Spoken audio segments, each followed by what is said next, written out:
pessoal, muito bem-vindo a mais uma aula aqui no meu canal. E como você tem visto, hoje nós vamos falar sobre o verbo to be no passado, que é um dos verbos mais importantes da língua inglesa. Se você tem dúvida em relação a este verbo, então fique comigo até o final deste vídeo, porque hoje eu vou esclarecer toda a sua dúvida.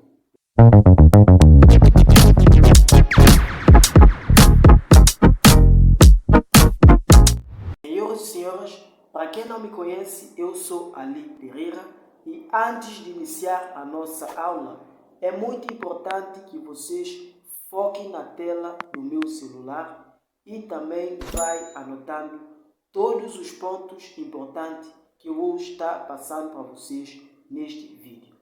Então, primeiramente, nós temos a estrutura da nossa aula.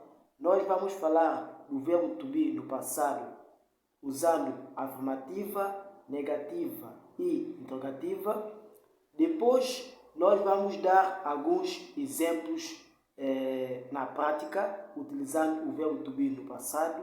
E também vamos falar de diferença entre was e went. E também vamos dar algumas dicas extra de como utilizar esses dois, como saber a diferença entre esses dois verbos. Então fique até o final do vídeo se você quer saber deste conteúdo, ok, pessoal? Existem duas formas de colocar o verbo to be no passado.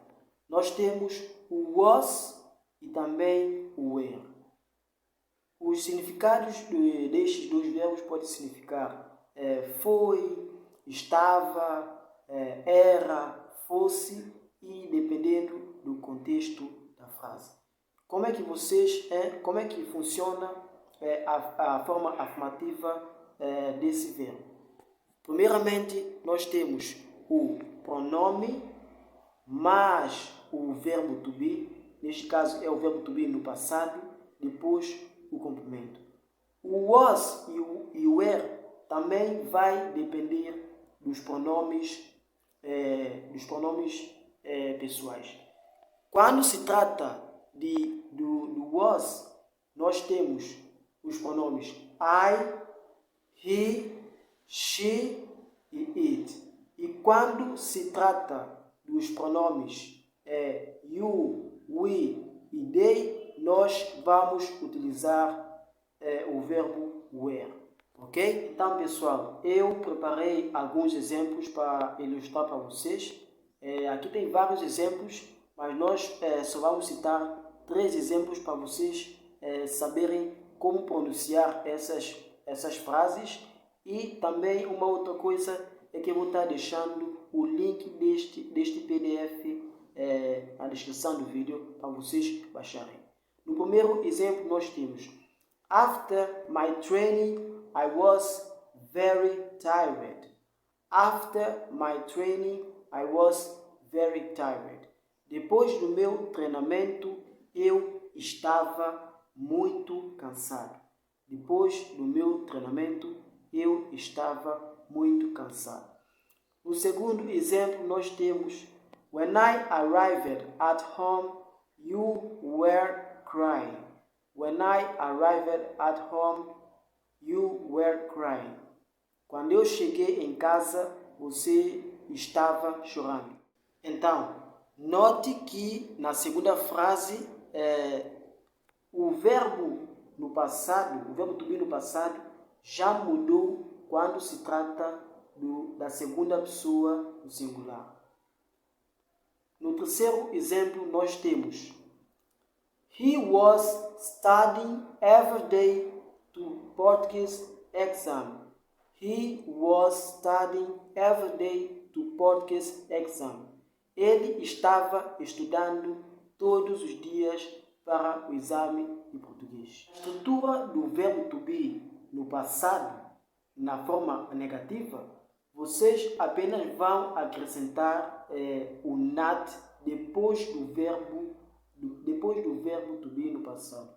Então nós temos o pronome mais o verbo mais o not e depois vem o complemento. Uma outra forma também que vocês poderão ver são as contrações destes dois verbos. No caso do was, a contração ficaria wasn't, e no caso de were, a contração ficaria weren't.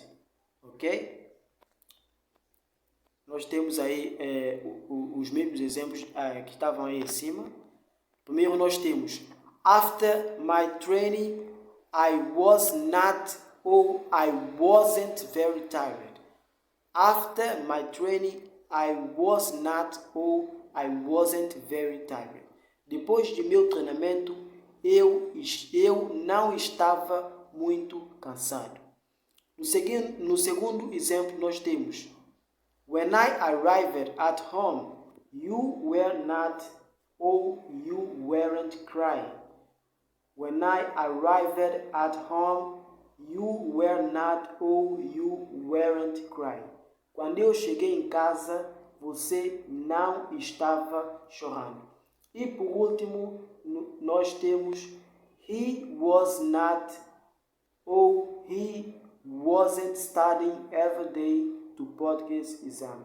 Ele não estava estudando todos os dias ao exame de português. Quanto à estrutura do verbo to be no passado, utilizando a interrogativa, se vocês lembram da aula passada que nós falamos da interrogativa do verbo to be no presente, vocês lembram que nós colocamos o verbo to be no começo da frase. Então, no passado também ficaria da mesma forma. Nós temos aqui alguns exemplos na interrogativa. No primeiro exemplo nós temos were they well dressed? Were they well dressed? Eles ou elas estavam bem vestidos? Eles ou elas estavam bem vestidos?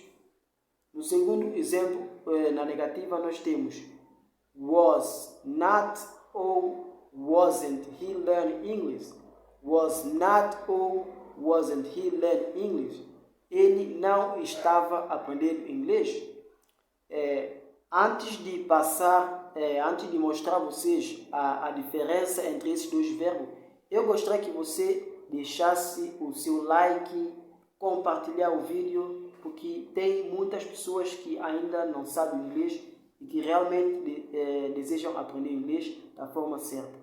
Compartilhe o vídeo de modo também que vai me deixar mais motivado para passar conteúdo para vocês, beleza?